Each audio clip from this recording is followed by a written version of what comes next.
علامہ اقبال کی نظم بزم انجم۔ سورج نے جاتے جاتے شام سیاہ قبا کو تشتے افق سے لے کر لالے کے پھول مارے، پہنا دیا شفق نے سونے کا سارا زیور، قدرت نے اپنے گہنے چاندی کے سب اتارے، محمل میں خاموشی کے لیلائے ظلمت آئی، چمکے عروس شب کے موتی وہ پیارے پیارے، وہ دور رہنے والے ہنگامے جہاں سے، وہ دور رہنے والے ہنگامے جہاں سے، کہتا ہے جن کو انسان اپنی زباں میں تارے، محو فلک فروزی تھی انجمن فلک کی، محو فلک فروزی تھی انجمن فلک کی، عرش بری سے آئی آواز ایک ملک کی، اے شب کے پاس بانو اے آسماں کے تارو، اے شب کے پاس بانو اے آسماں کے تارو، تابندہ قوم ساری گردوں نشیں تمہاری، چھیڑو سرود ایسا جاگ اٹھے سونے والے، رہبر ہے قافلوں کی تاب جبیں تمہاری، آئینے قسمتوں کے تم کو یہ جانتے ہیں، آئینے قسمتوں کے تم کو یہ جانتے ہیں، شاید سنے صدائیں اہل زمیں تمہاری، رخصت ہوئی خاموشی تاروں بھری فضا سے، رخصت ہوئی خاموشی تاروں بھری فضا سے، وسعت تھی آسماں کی معمور اس نوا سے، حسن ازل ہے پیدا تاروں کی دلبری میں، جس طرح عکس گل ہو شبنم کی آرسی میں، آئین نو سے ڈرنا طرز کہن پہ اڑنا، آئین نو سے ڈرنا طرز کہن پہ اڑنا، منزل یہی کٹھن ہے قوموں کی زندگی میں، یہ کاروان ہستی ہے تیز گام ایسا، قومیں کچل گئی ہیں جس کی روا روی میں، آنکھوں سے ہیں ہماری غائب ہزاروں انجم، آنکھوں سے ہیں ہماری غائب ہزاروں انجم، داخل ہے وہ بھی لیکن اپنی برادری میں، ایک عمر میں نہ سمجھے اس کو زمین والے، ایک عمر میں نہ سمجھے اس کو زمین والے، جو بات پا گئے ہم تھوڑی سی زندگی میں، ہیں جذب باہمی سے قائم نظام سارے، ہیں جذب باہمی سے قائم نظام سارے، پوشیدہ ہے یہ نقطہ تاروں کی زندگی میں، پوشیدہ ہے یہ نقطہ تاروں کی زندگی میں۔ اب اس نظم کا خلاصہ شعبہ اردو کی ہونہار طالبہ رخسانہ شریدار کی زبانی ملاحظہ فرمائیے۔ بزم انجم کا خلاصہ، یہ علامہ اقبال کی بہت خوبصورت نظم ہے۔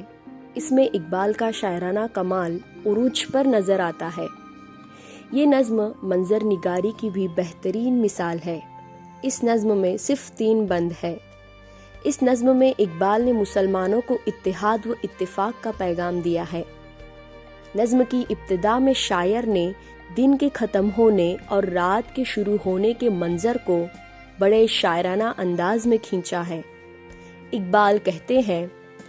سورج غروب ہوا اور رات ہو گئی، آسمان پر تارے نکل آئے۔ ایک فرشتے نے تاروں سے کہا، اے تاروں، تم سب آسمان کے باشندے ہو، اس وقت کوئی ایسا نغمہ چھیڑو کہ زمین کے باشندے خواب غفلت سے بیدار ہو جائیں، کیونکہ اہل زمین سمجھتے ہیں کہ تم ان کی قسمتوں پر اثر انداز ہوتے ہو، اسی لیے مجھے توقع ہے کہ وہ تمہارے پیغام کو ضرور سنیں گے۔ فرشتے کی بات سن کر ستارے یہ نغمہ شروع کرتے ہیں اور کہتے ہیں، تاروں کی چمک دمک میں خدا کی قدرت کا جلوہ،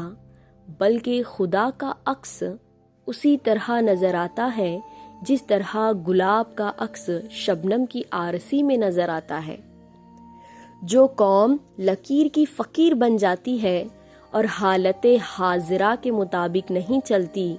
پرانی بیکار قدروں کو نہیں چھوڑتی، نئے زمانے کے نئے تقاضوں کو پورا نہیں کرتی، وہ ترقی نہیں کر سکتی۔ زمانہ اور وقت اس قوم سے آگے بڑھ جاتا ہے اور وہ پیچھے رہ جاتی ہے۔ ترقی کی دوڑ میں دوسری قومیں ان کو کچلتے ہوئے آگے بڑھ جاتی ہے۔ اقبال کہتے ہیں، آئینے نو سے ڈرنا طرز کہن پہ اڑنا، آئینے نو سے ڈرنا طرز کہن پہ اڑنا، منزل یہی کٹن ہے قوموں کی زندگی میں۔ ستارے کہتے ہیں کہ جو ستارے اس وقت ہماری نظروں سے اوجھل ہے، ہم ان کو بھی اپنے جماعت میں شامل سمجھتے ہیں، مگر افسوس اس نقطے کو زمیں والے اب تک نہیں سمجھ سکے۔ اس کا مطلب یہ ہے کہ مسلمانوں کے لیے یہ لازمی ہے کہ صرف انہی مسلمانوں کو اپنا بھائی نہ سمجھے جو ان کی نظروں کے سامنے ہیں اور اپنے وطن میں رہتے ہیں، بلکہ تمام دنیا کے مسلمانوں کو بھی اپنا بھائی سمجھے، خواہ وہ دوسرے ملکوں میں کیوں نہ رہتے ہو۔ مسلمانوں کا قومی نظام صرف اس صورت میں قائم رہ سکتا ہے کہ وہ جذبہ باہمی کے اصولوں پر عمل کرے، یعنی سبھی مسلمان ایک دوسرے سے محبت کرے اور ہر مسلمان دوسرے مسلمان کو اپنا بھائی سمجھے۔ خلاصہ کلام یہ ہے کہ اس نظم کے ذریعے اقبال نے مسلمانوں کو تنظیم، ربط اور ضبط باہمی کا پیغام دیا ہے۔ نظم کے آخر میں اقبال کہتے ہیں، ہے جذبہ باہمی سے قائم نظام سارے، ہے جذبہ باہمی سے نظام سارے،